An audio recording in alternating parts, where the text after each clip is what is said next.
Pakitang tao ang mga narcissist. Alam niyo ang mga narcissist, meron yung tinatawag na pseudo life. Ito yung pinakikita nilang pamumuhay sa mga tao. Pero hindi talaga sila ganon.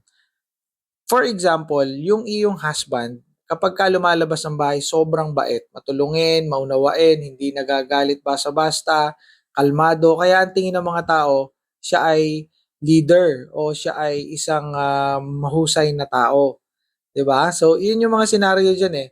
Dadating pa nga sa point na kung saan pag mayroong nagkakagulo o kaya may mag-asawang nag-aaway, tatawagin yung mister mo. Magtataka ka ngayon, bakit si mister ang tinatawag? Eh, mismong sarili niya, kaming mag-asawa ay lagi ng kagulo din eh. Tapos eh, si mister mo ay to the rescue.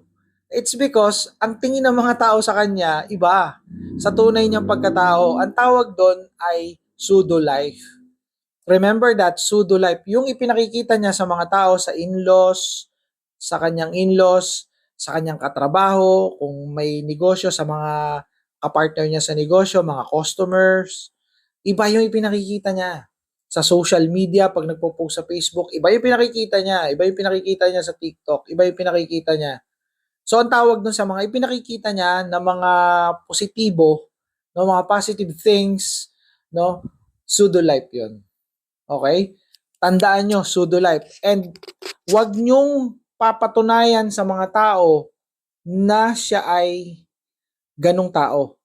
Wag nyong ipapakita o kaya ay patutunayan na masama ang asawa nyo o ang asawa nyo ay nagbabalat kayo lang. Bakit? Dahil malalagay kayo sa alanganin.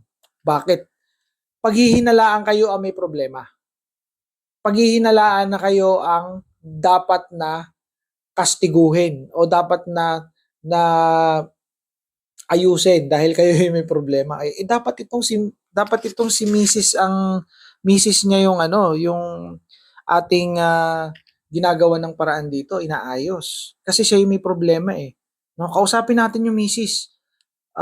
Baka naman magagawa nito ng paraan pagka nakausap natin. Eh samantalang yung Mrs. ang inabuso.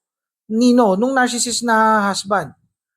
See, kaya wag kayong gagawa ng hakbang upang patunayan na siya ay masama, ikaw ay tama.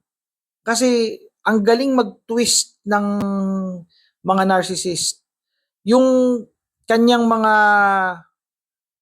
kaibigan, mga kakilala, na-control na niya yung mga yan sa pamamagitan ng pagpapakita ng pseudo life. Okay? Kaya ano ang pinakamagandang gawin dito? Manahimik ka, magplano kang humiwalay. Wala na akong maibibigay sa inyong ibang paraan para matapos na ang pang-aabuso sa inyo. Dahil totorturin ang utak ninyo ng narcissist forever and ever. Amen. Wala itong katapusan. Dahil ang narcissist, kapag yan ay tumanda, palala ng palala ang pagiging narcissist niyan. Lalo na kapag maedad na yung mga 50s, 60s, inaku po, maraming mga pangyayari, even sa ibang bansa, na mga storya ng narcissist na tumanda, lalong lumala. You see? So, if you love yourself, you need to evacuate. Okay? Evacuate na sabihin, si sir, nagpo-promote ng separation, nagpo-promote ng divorce yata, ng annulment, ng kaguluhan at paghihiwalay ng pamilya. I'm not promoting that. I'm promoting peace. I'm promoting mental health. Remember, kapag nagstay ka dyan, masisiraan ka ng mental health. Okay? So, I'm promoting mental health here. Wala akong pakialam doon sa inyong marriage. Wala akong pakialam doon sa kung masira yung marriage nyo. Bakit? Bakit ako walang pakialam doon? Kasi yung marriage na yon matagal nang sira. The moment na nagpakasal ka sa narcissist, toxic na yan. Nakukuha niyo yung point. Kaya pag ako nag-advise, nagbibigay ng advice, wala akong pakialam dun sa marriage. Why? Because the marriage is already rotten. Do you get my point? Nakuha niyo yung gusto kong iparating sa inyo. Nakukuha niyo talaga. Kung nakukuha niyo talaga, hiwalay kayo eh. Because I'm concerned with your mental health. Ayokong makakita ng mga babae na naglalakad ng hubo sa kalsada, nasiraan ng ulo. So ang takeaway ko dito, no, if you experiencing this kind of situation, no, pinakamaganda hiwalayan nyo. Okay? And kung hindi pa kayo makahiwalay, magplano kayo. And then pagkatapos nyo magplano, i-execute nyo na yung plano nyo, sumibat na kayo.